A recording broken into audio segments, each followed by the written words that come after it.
It's time once again to slip into your camo, grab your bow, and join us out in the field for another episode of the Up North Journal, presented by PSE Archery. The Up North Journal crew is knocked and ready to rock for another exciting adventure. So let's step outside and hit the trail. This episode of the Up North Journal podcast is brought to you by PSE Archery, Carbon Express, Fourth Arrow Camera Arms, Wind Scent Hunting Sense, Killer Food Plots, Seeds, Supplements, and Attractants, Cabela's, Spot Shooters, Limb Walker Game Calls, Twisted Minds Bowstrings, Hunter's Blend Coffee, Antler Action, and Family Traditions Tree Stand. And don't forget you can catch us in syndication at 2 p.m. Eastern Time on goodtalkradio.com. Welcome back to another episode of the Up North Journal, everybody. I'm host Mike Adams, sitting in the cabin all by myself. Yes, you are. No Dan DeFauw, but you can hear him if you're on the podcast, but if you're on the live stream, you can't see him, and that's because he skated across the bridge. He went. I got above the bridge. You got above the bridge. He is above the Mackinac Bridge. He's in Michigan's great Upper Peninsula, hanging out up there with the family this weekend. So, Danny, what's going on in the great UP, man? I tell you what, it was hot down where you're at, but I tell you what, it was hot up here. We got up here Friday afternoon. It was in the 90s. Yesterday it was right back in the 90s, and we needed to do some work in the cabin, cut the grass, get all that stuff done, and it was hot. And but we got it all done. The cabin is if anybody's tuned in and listened to last week, last November, we came up to frozen pipes, and we had to change out pretty much all the pipes. And lo and behold, when I fired up the water this year, probably one of the very few pipes that I didn't replace had a crack in it. What's up with that? Why didn't you change them all?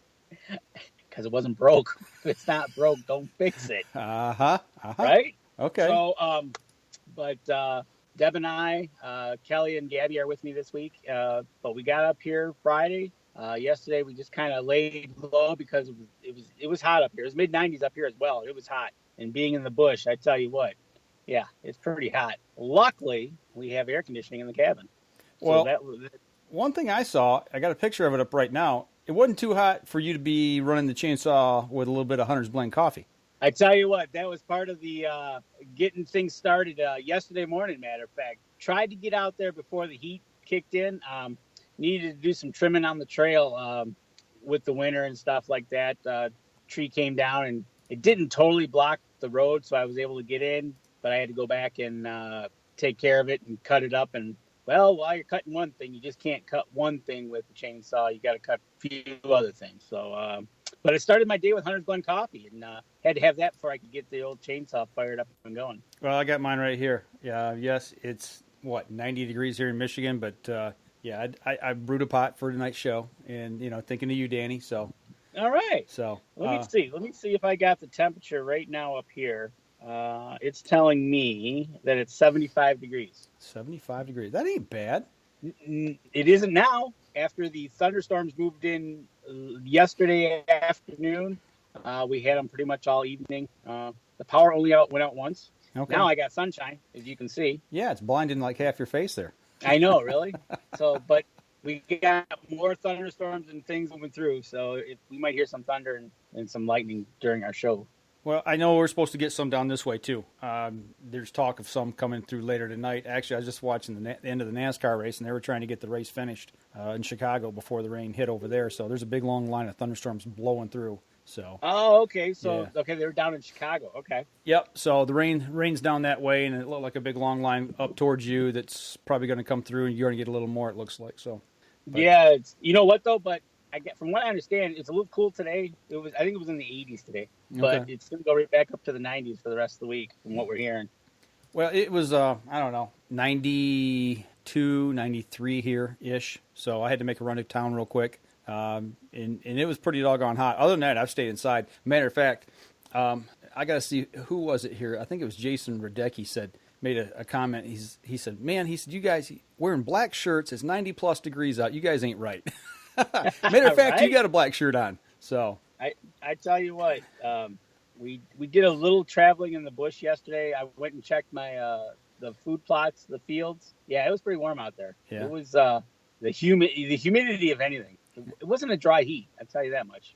Well, what does the Michigan State bird look like up there? You guys getting a lot of mosquitoes? I know you said you had some rain, you had some heat, but last time I talked to you, you said it was dry a couple days, so they hadn't popped yet.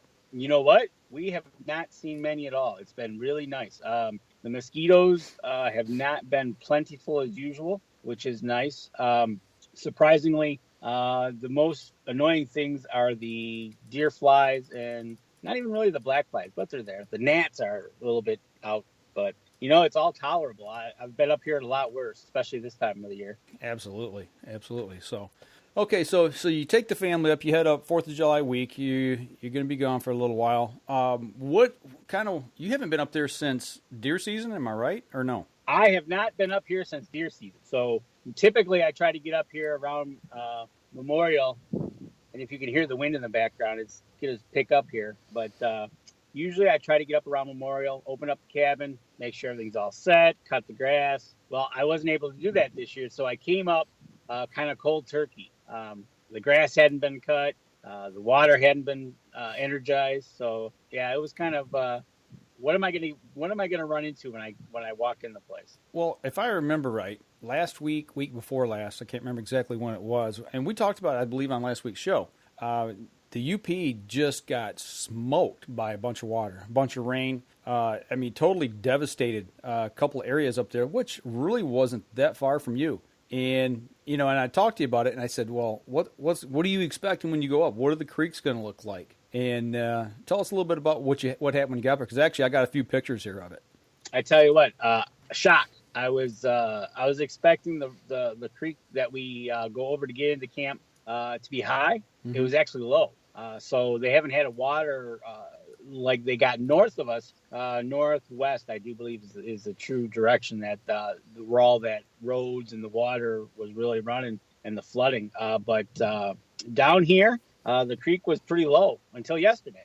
Then after raining pretty much all night, kind of went up today. I mean, when you say up a lot, dangerously? No, or not? It probably went up 6 to 12 inches from the rain we had the last 12 hours of all. Basically, it rained all night. Okay, I got you.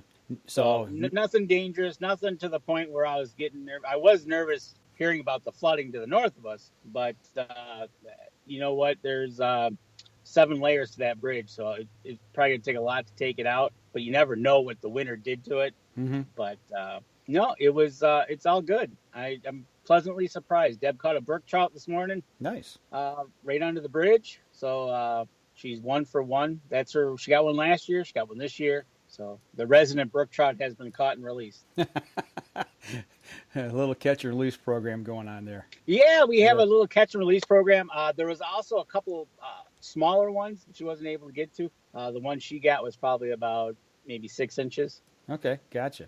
Yeah, lives under the bridge, and we've caught him now 2 years in a row. He's messed with us probably 3 years in a row now. Okay, right on. Well, I just got done showing a couple of those pictures there. It didn't look like it, the water was too terrible. You can see rocks and stuff down in the river there. It's not real wide or anything like that, but so the bridge was all intact. You didn't have to worry about anything cutting loose on you there. But what about Michigami Reservoir? I mean, does that take in a lot of the rain from the area? Yeah, what that does is they like to build that up. It'll be high now. In September, October, they'll drop it, preparing for next winter. But we were over there this morning. This afternoon we were over there. Actually, we are able to get the kayaks in the water. It wasn't too bad. It wasn't really high, but it wasn't really low either. So it looked all right. The water was dark, clear. I saw a bald eagle, a juvenile, but a little windy today. So it's kind of hard to get the kayak to stand still where you want it to without becoming a sailboat and going across too fast where I wanted to go across. Gotcha. Now, I got to imagine that probably most of that water that hit up that way was probably heading out to Lake Superior, I got to imagine. Yeah, most likely probably all that water that went that way north of us probably headed off to Superior. So I'm sure the Great Lakes, I'm surprised. Now, I wouldn't be surprised if Superior was a little fuller now. Well, actually, I saw a report today. Somebody was up on, I think it was Superior. Pretty sure it was Lake Superior. I don't know exactly where at, but they said that they had what's called a psych. I think I'm pronouncing that correctly. It's basically like a freshwater tsunami. where you get a weather condition where barometric pressure increases and pushes down on the water. And when it does that, it forces it back into the backwaters and floods. So they were in a campground, and they said water came up like 4 or 5 feet. Really? Yeah, into the campground. Yeah, I mean, it didn't get that high in the campground, but I mean, the whole water level rose from what it was. The guy said he estimated 4 or 5 feet. Yeah, cars were in water, campers were in water, so pretty crazy. That's pretty cool. So yeah, as long as it's not you. right. You really don't hear that too often. Right. So, but yeah. So as far as the water table looks about average overall. With the weather they have gotten, everything is a lush green. Things are growing. Good. The grass was about foot tall, but it's nice to have 2 capable women that can push a lawnmower. While I'm setting up the water, Gabby and Kelly were out mowing the lawn. Yeah, I won't say nothing. I'll be nice. All right. Hey, I tell you what, we're bumping up here close to the first break. Why don't we take our first break, come back? I know we want to talk a little bit about the logging project you did, because you got some pictures of that, the deer up there, the regrowth, food plots, and what's growing now. So we're going to step outside. We're going to take our first break. When we come back, we will continue the conversation.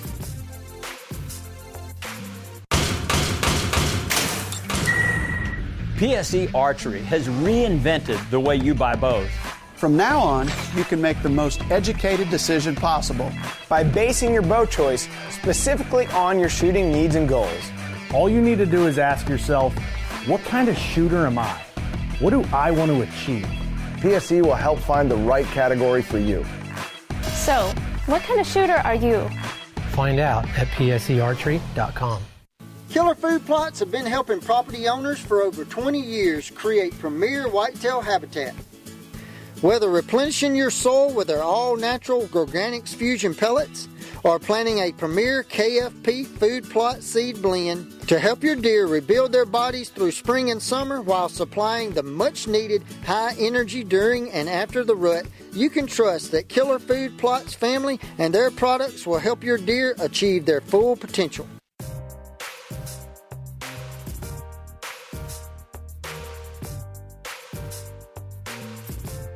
Welcome back. Second segment of the show, and Danny is he said here on the live stream he is in the local Up North Journal Upper Peninsula phone booth. They're right by camp. I'm on railroad grade. I'm by a railroad track, which you might hear a train go by once in a great while during the day, but nothing during the evening that I remember. And I'm kind of up on a hill. I'm backed in a little bit, so people going by are probably going to be looking at me pretty funny. But one of the cool things that I am using the 4th Arrow camera arm for the little with the C-clamp on it. Oh, the phone holder. Yes. Yeah, I was trying to say the shot looks really steady. I mean, it looks really good. So, you know what? I got it attached to the steering wheel. It's like I brought it with me. I was like, this is going to be great. Yeah, that works good. So, very nice. Yeah. What else can you do with it, right? Right. Hey, Andy Eberhard wants to know what the humidity is like up there, especially after all that rain. Okay, so Friday and Saturday, you could cut it with a butter knife. It was thick. Thunderstorms moved in yesterday afternoon into the evening. Soon as they came through, humidity dropped to a nice, comfortable morning this morning. Actually, we were sitting outside having coffee.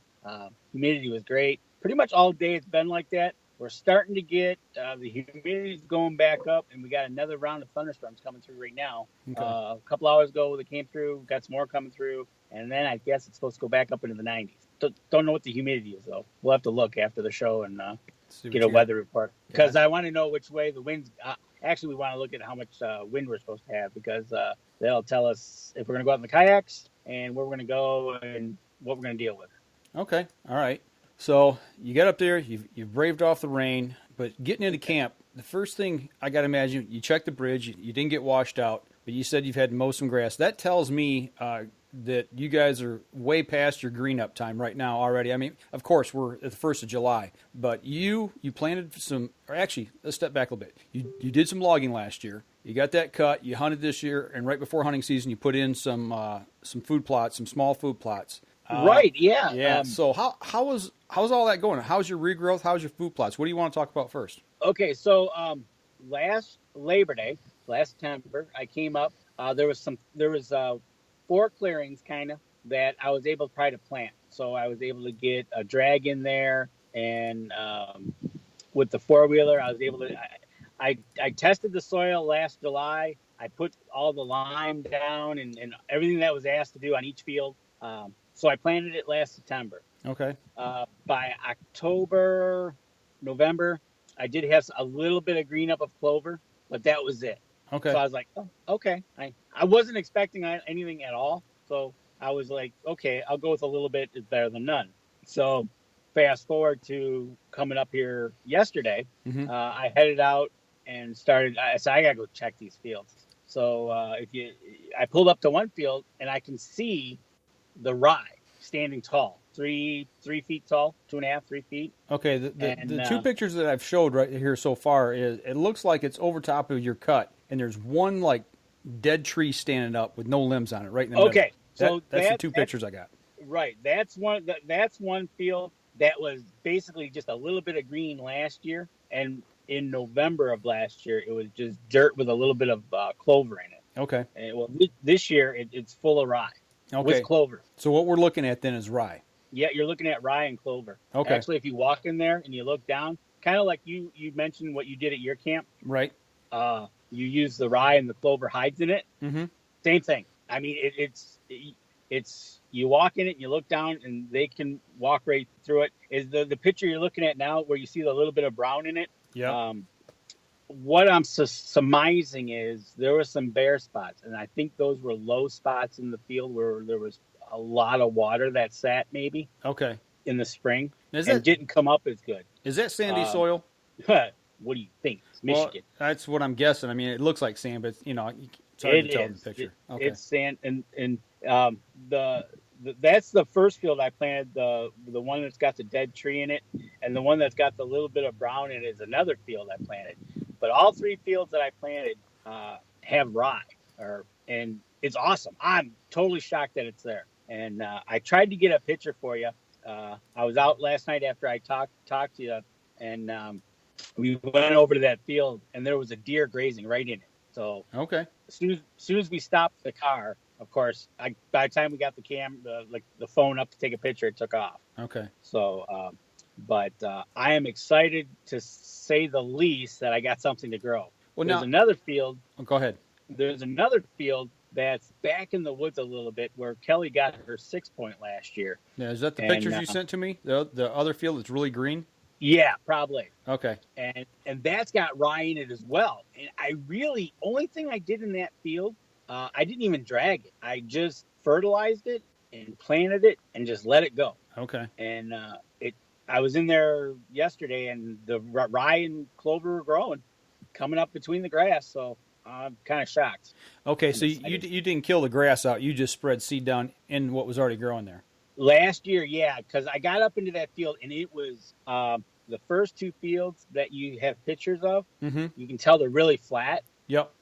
The third field was it was terribly rutted. Okay. Which is like, okay, I really couldn't do much there except barely walk it. Okay. So I just threw the fertilizer down, threw the rye, threw the clover, and just let it go. It says, we'll see what happens. That's the field Kelly got her 6-point in. And this year, it's got rye and clover in it. So another reason we were out yesterday is I put cameras up. Oh, there you go. That's the picture you're showing now. Well, we're about 30 seconds. We're about 30 seconds behind. I think I said. Yep. Okay. The big thick stuff. That's the one where you let the grass grow and you just broadcast. That is so rough in there mm-hmm. that I just let it go. And shockingly, it grew. What I would probably suggest here. Let me flip back to that picture so we get our audio matches, because there is a delay in what you're seeing and what we're talking about. Yeah, exactly. Nope. I'm just that piece there that I just put up that's got the grass in it. I would probably suggest spraying that field or tilling it and knocking it down and disking it, getting that grass out of there, or even doing a controlled burn. Get that grass out of there, and then replant that with some rye or whatever else you're going to plant in there, because that grass it's really going to compete and take over and not allow whatever you're wanting to plant. It's not going to allow it to really flourish like it should. So what my plan is for the rest of this week is I'm probably going to try to get some more soil samples. Okay. Like I did last year. I'm going to send them back out, see what the soil's done, after I put it down last September. I'll see what the soil's at now and see probably Labor Day weekend, bring some more up, and then maybe get in there and do exactly what you're saying. Okay. So that's your Labor Day trip that you're talking about. Yeah, I'd like to get up here. There's a couple things I'd like to do up here. I'd like to put up a platform and a couple other things and throw some more. I don't know exactly what I want to do with that field now that I see I have rye growing and clover. The deer there's tracks in it. So it's like, what do I do? On that first one we were talking about where you've got, well, I tell you what, let me just throw it up here. Hang on one second. I'm going to go back to the shot so we know everybody knows what we're talking about here. Right, exactly. And this field, as far as this field right here, it'll come up in just a minute when you'll be able to see it, Danny. But it's the one that's got the dead tree sticking up in the middle of it. That field, that's the one you're talking about. You're not sure what you want to do because it looks like you've got a good stand in there. Okay, so that's right on the edge of an area that is right on the edge of a woods that I think is going to be a really good spot. We'll talk about the deer later in the show, which I'm pretty ecstatic about. We talked about, we had that weather snow dumpage. Right. We had, and I was kind of like freaking out as to what's happened up here. But what I'm seeing is changing my mind quickly, which is good. Well, that field, if you don't want to replant that, what I would suggest maybe is give it just one mowing, and don't cut it super short. Do you have a mower? Oh yeah, we got mowers. Okay, that's what That's what I would suggest. That way you get some of that fresh green up coming back up, and turn it loose again. So what I was thinking about doing is kind of what you had mentioned about oats. So okay, I don't know. I might add oats to it. I might cut it like you said, but just add oats to it. Okay, and see what I can get to grow for next year. Because being 8 hours away from home, it's not something I can run up to and do on a weekend. So I'm picking my poison and seeing what happens. So I'm ecstatic. Believe me, you have no idea how ecstatic I am to see rye and clover growing. Yeah, when you got some green in there, it's always good. I mean, last year, come Labor Day, it was bare fields. And I was like, okay. And then October, November, they were still kind of bare with just a little bit of green. And I was like, yeah, okay, this went all for naught. Right. I come up now and it's like, whoa, it worked. Right. I was ecstatic. I was practically jumping up and down. And as you can see by those pictures, you're looking at the fields, but as you can see, the couple of pictures around it, the regrowth is coming back nicely, I think. It's getting thick. Let me check it out here. Well, I've got one picture. Somewhere along the way, I lost the pictures. I don't know what happened to them. Maybe here in the break I can try to grab those real quick and download them. So, but I tell you what, fine. Let's go ahead. Let's take our next break here. We're bumping up on our second break, and we come back. We'll talk a little bit about the logging and how that's taking back off for you. Sure. All right, we're gonna step outside, and we'll be right back after this. PSE Archery has always dominated the speed category. Now, the most revolutionary cam system ever to hit the market has perfected the shooting experience. Introducing PSE's Evolve Cam System, featuring extremely high let-off capabilities and the smoothest draw cycle in history. No other cam system has ever delivered this level of total comfort and total control. Experience PSE. Experience performance. Killer Food Plots have been helping property owners for over 20 years create premier whitetail habitat. Whether replenishing your soil with their all-natural Organics Fusion pellets or planting a premier KFP food plot seed blend to help your deer rebuild their bodies through spring and summer while supplying the much-needed high energy during and after the rut, you can trust that Killer Food Plots family and their products will help your deer achieve their full potential.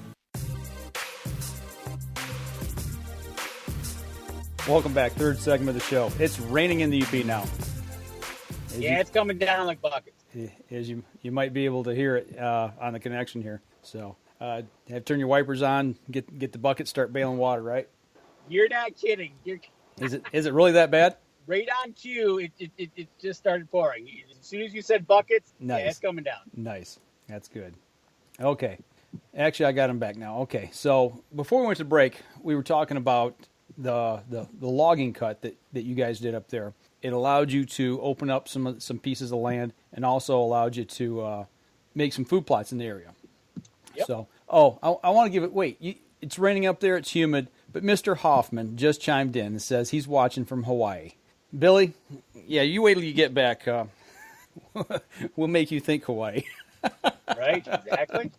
I'm going to put up a photo here of the logging cut. One of the pictures you sent me. Now there's like a chain across a little road with a sign on it. That's what we're looking at, and 2 dirt piles on each side. So what are we looking at here, Dan?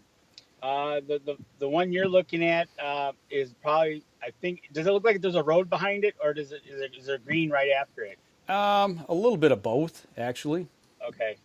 Depending on which one it is, it's either the one that they had to cut a new trail in for the logging project, or it's the small one that I've got that goes to which is one of my best fields that I've created. Okay.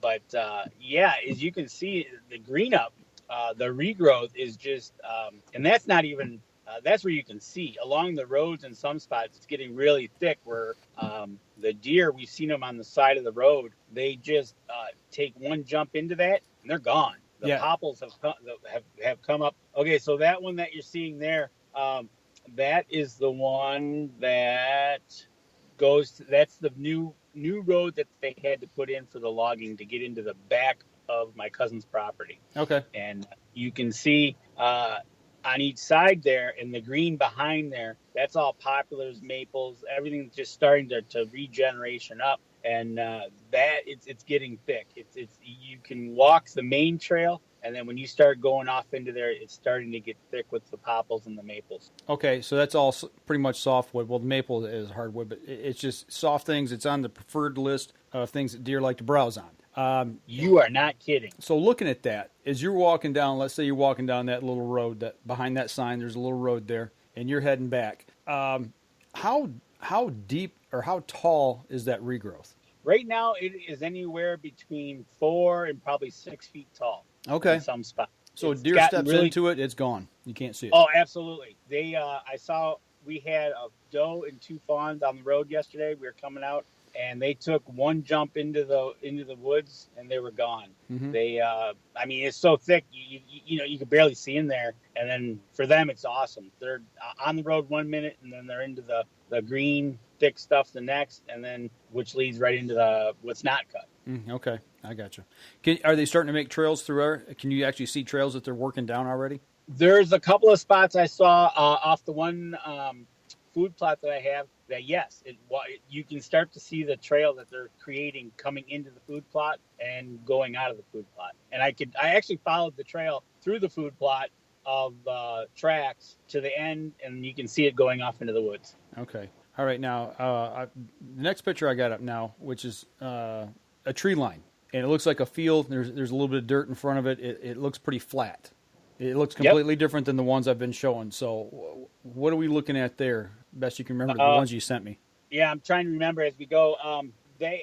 So basically what you have there is in certain spots of the property, he did some clear cutting. And what you see there is the tree line, which is actually at the back of the property. Okay. So you're looking at across 40 acres to that tree line, which is with then the neighbor's property. Okay. So right here, you're looking at timber that either is my neighbor's or it's timber that my forester selected to leave. Okay. Different spots. It's all been marked like we talked about earlier. So that thick spot, it gives them, in a split second, those deer can be in that. So it's really good. And I think it's really working out well. I'm kind of excited because these deer that we're seeing, they take a couple leaps. They're either into the thick popples or they're into the woods. Okay. Well, let's take a step back. Let's go back 2 years ago. Let's say it's the same time of year, June, July, and you're up north. What is the deer activity better? Are you seeing more deer? Are you seeing healthier deer? Are you seeing fewer deer because they got more to hide in because it's thicker? You've seen more tracks, more browse where they're eating. So what's changed since the logging?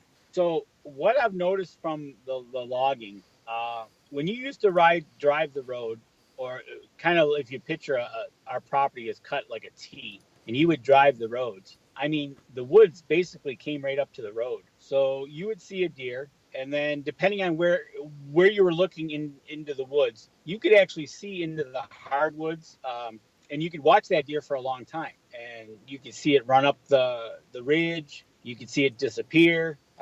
Now, on the swamp side, you still could see the deer in the swamp. So that was about 2 years ago, and you'd see a few deer. So last year we had a cut. It opened it up, but now the deer are coming in, and they are feeding all through this stuff.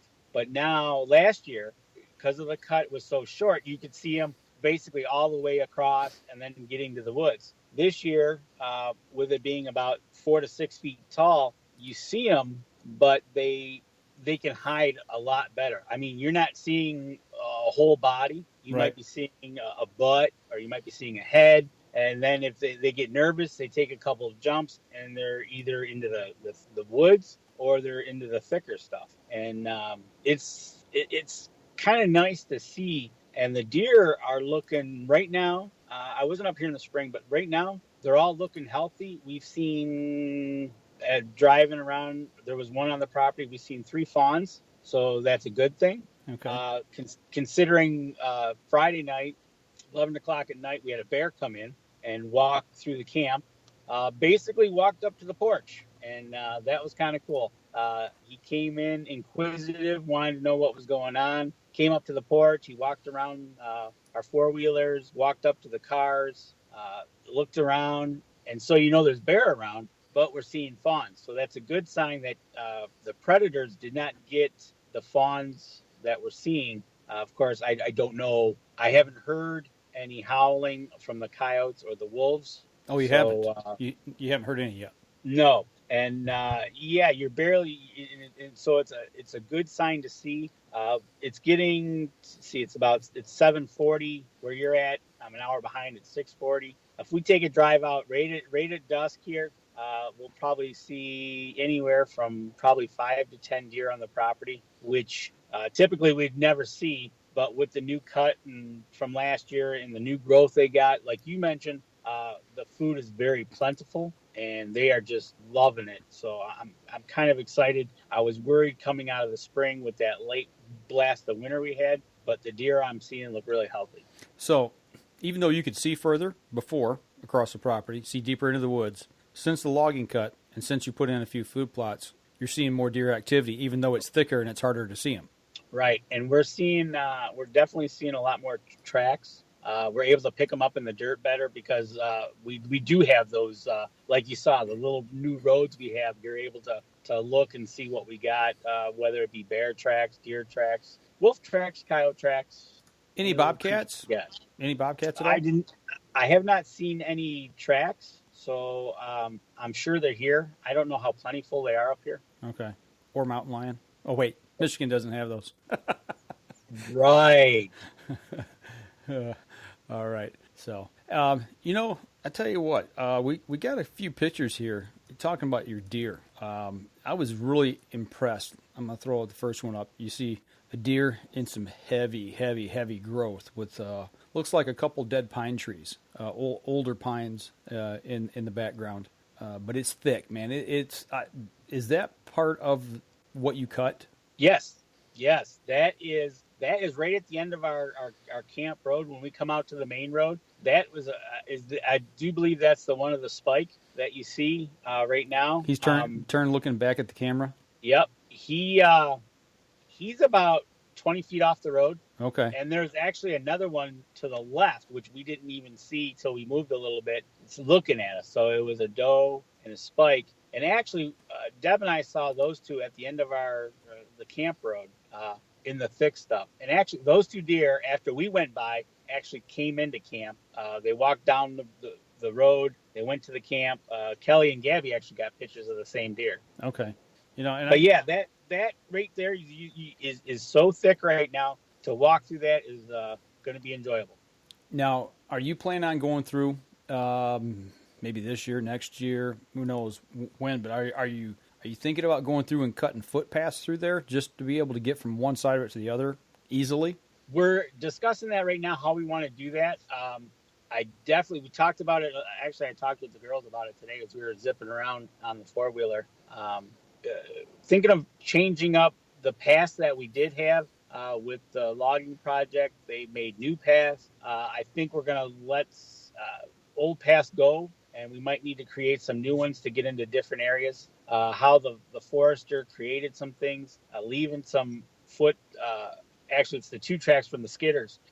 Actually make really good new paths. So we're going to go in. We might get a bobcat or something to go in and kind of clear out some of the stuff that we need to. Would it be beneficial if you were to do it on the perimeter of your property with thinking about prevailing winds? So as you're not to go right through the middle of this and push deer out? Absolutely. So the new trail actually would be better on the one property because the westerly prevailing winds that we do have. The new trail comes in from the west. So to come in through that trail might actually be more beneficial than the trail that we did have on that 40, which was on the western edge of that property. So when you walked in, it was blowing your scent right into the main of the property. So in some spots, it might be better. In some spots, we might have to change things up. You might have to rethink about how you're getting into it. Absolutely. We're trying to think of how we're going to approach a stand right now that we have.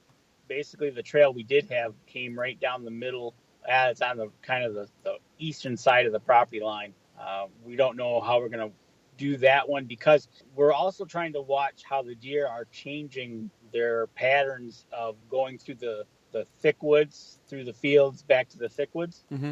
So we're trying to watch that. We know they run the line and now on the back of the property, we have that wood line. So they're running that as well. So we're trying to figure out how to get to the edge of that without spooking them. I gotcha. Okay. Makes sense. Well, I'll tell you what, we're bumping up here on our last break. Let's take a quick break. We're going to step outside. We come back, we'll kind of wrap things up. And actually, I just found a photo of the fishing that you guys were doing there. So, all right, cool. I'll see if I can download those real quick, and we'll get them up for everybody to take a look at here on the live stream. So we're going to step outside. We'll be right back after this.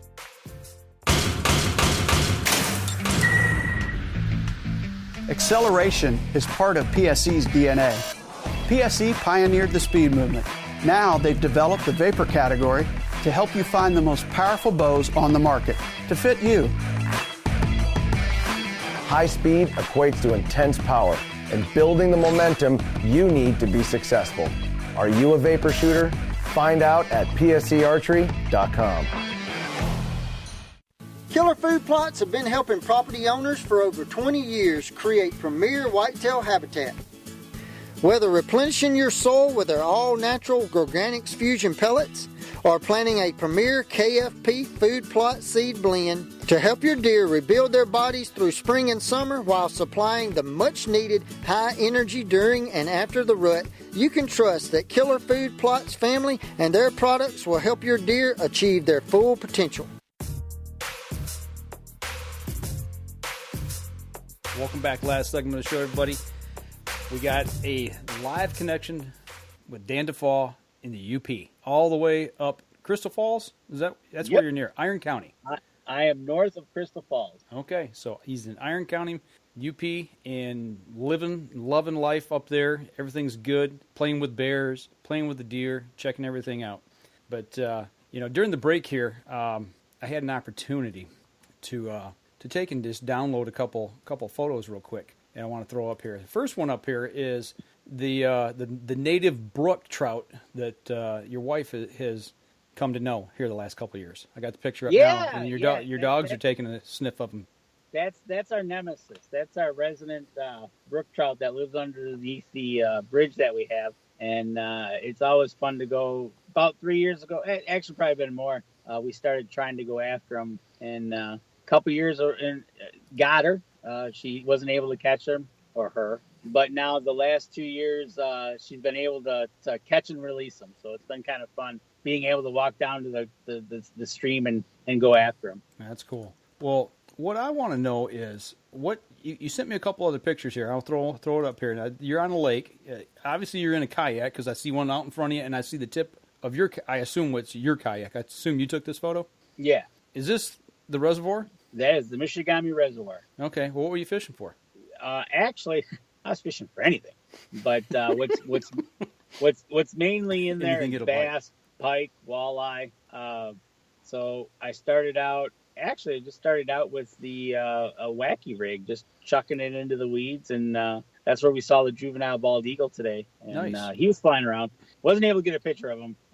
What was nice was it was overcast today. The wind was a little tricky. It would die down and make it really nice where you could get into a spot, make a couple casts. Then it would pick up, and then you would you would just start going with the wind. So you kind of went faster than what you wanted to. Right. But yeah, that's a big body of water up here that, and matter of fact, I saw 2 other boats while we were out there. That was it. One was and one other boat that was up on shore, probably some locals or somebody that has a cabin has it hooked up there for the week. And but that was it. And we were all by ourselves in our kayaks, just fishing away. And I was able to hook into one. I couldn't. I don't know why I wasn't able to bring it in. I thought I set the hook, but it spit it out, and so. But we were only out there for 2.5 hours today. But yeah, it was nice out there today, and can't wait to get out there maybe tomorrow and the next couple of days. Did it get close enough to the boat to where you could tell what kind of fish it was? No, it was. It hit it really hard, and it was like, okay, this is good. And then he spit it out, and it was back to not catching anything. Back to not catching nothing. You know, if I really wanted to go after panfish, I probably could, because I know they're in there as well. Right now, they're in the cuts and they're in the weeds really thick. But I was mainly probably going after bass. We caught a few walleye last year, but it's just fun to be able to get out there and not be run over by other people in boats. Kind of like down here in this part of the state. Yeah. especially for being a Sunday. It was Sunday at noon when we got out there, right? Right. So, and I saw 2 other boats. Okay. Tried doing that down by us. Mm-hmm. Yeah, absolutely. So you got some more fishing planned? Absolutely. Okay. Well, what else have you got on your agenda? I mean, obviously, the 4th of July is coming up this week. It's, Independence Day coming, and everybody gets out. Here last night, people shooting fireworks left and right, boomity boom, boom, boom, across the whole county just about. Right. Do you see that up there where you're at? On the local lake to the east of us, it's a private little lake. They get together and have their own little fireworks show. The local town has a fireworks show if you want to go to it and parade. I think 3 towns take turns depending on which town it's going to be in for the year, but you really don't. Okay. I mean, not down by us. Not like as soon as it gets dusk, it becomes World War III with fireworks. Mm-hmm. Not so much up here. Yeah, I got you. What about Northern Lights? Seen any of the Northern Lights since you've been up? Funny you mentioned that, because Deb was going to go out looking for the Northern Lights on Friday night, but about 5 minutes before, because she mentioned, she goes, I'm going to go look for the Northern Lights. I said, okay. That's when Kelly walked out of the bathroom and as cool as a cucumber said, oh, by the way, don't let the dogs out because I just seen a bear butt go by the window. Just nonchalant. I mean, there's a bear outside. You guys might want to stay inside. It was so needless to say, Deb did not go looking for Northern Lights on Friday night. Okay. All right. Last night it was thundering and lightning, so we really didn't have a chance. Hoping that this stuff passes through. I don't know, but probably later in the week, I'm hoping that it gets clear enough that we can go out there and look at them. Because I know I've seen them up here in October, November, and it's pretty spectacular. Yeah, it's always cool when you see something like that. Something you don't get to see a lot of down this way. So right, and I plan another thing I plan to do out this week. I'm starting to set cameras out. I've got 2 out right now, just kind of for the week, taking a look at them. I'll reset them here at the end of the week before I leave to come home, and then kind of do a deer survey or an animal survey to see what I got on the property. Right on. Yeah, you got to be able to, start pinpointing bucks, figuring out which, what's in your inventory. I know our trail camera survey is going to take place sometime in the first week or 2 of September, I think. So that's right. That's our plan. And I hope to get these out so it'd be February. I wish it'd be cooler, but for July and August, and if I get back up here in September, I'll have a good 2 months of hopefully some good photos to see what's on the property. How many cameras you putting out? You plan on putting out this year? I think I'm going to put 4 out this year. Okay. 4 on, and you've got, would you say 80 there that you're hunting? Yeah. Well, we got. I'm going to put it. Got it on 120 acres that I'll have the 4 cameras on. Okay. Yeah, something I got to do is get up and check mine. I wanted to get up this weekend, but 95 plus here with 105 heat index. I'm not traveling north in the traffic to go check cameras. It's just I wanted to take and get stands down. I've got the ratchet straps loose, but I've got to get them off the trees, and just kind of get them to a central area. Start taking a little look around, seeing where the main corridors are, see if anything's changed, and start thinking about where I want to set up. So that's kind of my game plan here, hopefully in the next 2 weeks. I'm going to have one camera over a food plot, the real grassy one that you saw. I got a camera there up right now. I've got a camera behind the cabin at an intersection point. And then the other 2 cameras, I'm still debating where I'm going to put them. I got an idea where I want to put them.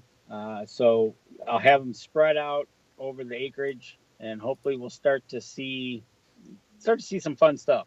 Right. Yeah, definitely. That's the best part about it. You go start checking trail cameras, seeing the fawns start to lose their spots, seeing, how many you've got on the ground, seeing the antler growth, and the muscle mass growth on these bucks as well. So, it's a great time of year to get out and do some stuff. But, man, one thing I wanted to ask you, because we've been talking about it a lot here in the news, especially this last week, is ticks. How are the ticks up there? Knock on wood, not one yet. Nothing. Well, that's good. That's exciting. Like that. I tell you what, they even the dogs have been kind of, when we're watching the dogs, we do a tick check every night. They've been clean, we've been clean, but I tell you what, you just get that inkling that something, you get that itch sometimes. It's like, oh geez, but so far so good. Right. Yeah, we did a story on them the other day at the TV station about that new virus that they're passing that makes people allergic to red meat. And as we're talking about the story, all of a sudden I'm itching, I'm like, the producer's like, what's wrong with you? I said, you talk about that stinking tick story, now I got the itches, I'm starting to scratch. All that's got to happen is somebody mention it, and then you're starting to itch. Yeah, so good luck on your ride back to the cabin there. You ought to be itching real good. I know, right? Man. Actually, to tell you the truth, it was so hot on Saturday morning. Normally, I was wearing shorts and boots. It was like, okay, if I do that, then I can actually see them crawling up my legs. So with my white skin, but nothing. So I'm glad. So far, so good. Have you taken your bow up? Did you take your bows with you? Do any shooting this week? Nope. Didn't have room. Say that again. You didn't have room. Didn't have room. What did you take up? Everything but the kitchen sink? You don't know how Kelly packs, do you? No. Okay. No, I left him at home, and I just been up, got the fishing stuff. Okay. I need to do some fishing. Yeah, I hear you, man. I was thinking about that today. I do I go out and shoot the bow? Do I get a fishing rod? Because I'm here. You talk about being in the cabin alone. I'm sitting here. You're not here, but there's nobody in the house. I've got the house all to myself, and it's been that way since 2:00 this afternoon. For the last it's almost 8 o'clock right now. So the last 6 hours, I've just been chilling here, and I thought, what do I do? But I've been back here in the office doing a little bit of work, so trying to keep things rolling. Absolutely. So hopefully get some more fishing, get some more lines wet, maybe catch some fish, and see what happens. Right on. So, well, you got some fishing planned, time with the family. I can already tell as soon as you got on the phone, not anxiety, but the stress level, I could tell it was way down. For you sound relaxed, dude. You sound like you're in paradise. Yeah, pretty much anytime you cross that bridge, you go into a new twilight zone up here, and it's really nice. It's peaceful. It's quiet. Matter of fact, we were just talking about this at dinner time and sitting around the fire that we haven't heard kids screaming in the store. We haven't heard actually, to tell you the truth, traffic has been way down. So my thought is that they'll be up next weekend because next week is the local bass festival up here. So we're thinking everybody's coming up next weekend. So okay. Well, I tell you what, man, it was good talking with you. I know you want to get back to the family. I know you got you got a passenger or two there behind you. I keep seeing an arm pick out of the side of your. Hey, Kelly. Hey, Gabby. So I kept seeing some arms coming out of the side of your head there, and I figured you didn't grow tentacles, so I figured you had somebody right there. We got to run to town, and we got to get some gas. So we got to get some gas for the four-wheelers and get those filled up because we got some riding to do. Gotcha. All right.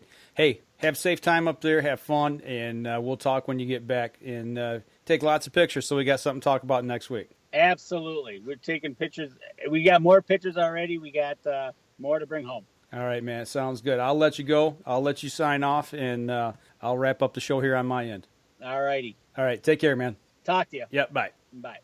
All right. So Danny is up north, enjoying himself for the weekend, and we got a chance to talk to him a little bit here, figure out what was going on with him up north. So gives a little glimpse into his world and what he does up there, some pictures, and being able to make that Skype connection. So, it's pretty cool that technology has brought us a long way to be able to do that. But you guys be safe out there this week, 4th of July. We say it every stinking year. Don't blow your fingers off, especially your trigger finger. You got to take care of that. So you guys be safe out there. Have a good 4th of July. I'm going to wrap up the show here on my end. And as always, feel free to share the show over on Facebook, Twitter. We're there as well. YouTube. Our show, actually, the live stream portion will probably come out on Thursday or Friday of this week, just due to the 4th of July being on a Wednesday. So you guys get out there, hit it hard, but be safe. And we're going to sign out. Y'all take care. And don't forget, you can catch us in syndication at 2 p.m. Eastern Time on goodtalkradio.com. This episode was brought to you by PSE Archery, Carbon Express, Fourth Arrow Camera Arms, Winsent Hunting Scents, Killer Food Plots, Seeds, Supplements, and Attractants, Cabela's, Spot Shooters, Limb Walker Game Calls, Twisted Minds Bowstrings, Hunter's Blend Coffee, Antler Action, and Family Traditions Tree Stands. Thanks for listening, and join us again here next week. Until then, remember, as we always like to say, if you're out on the water or in the woods, shoot straight and be safe until next week on the Up North Journal.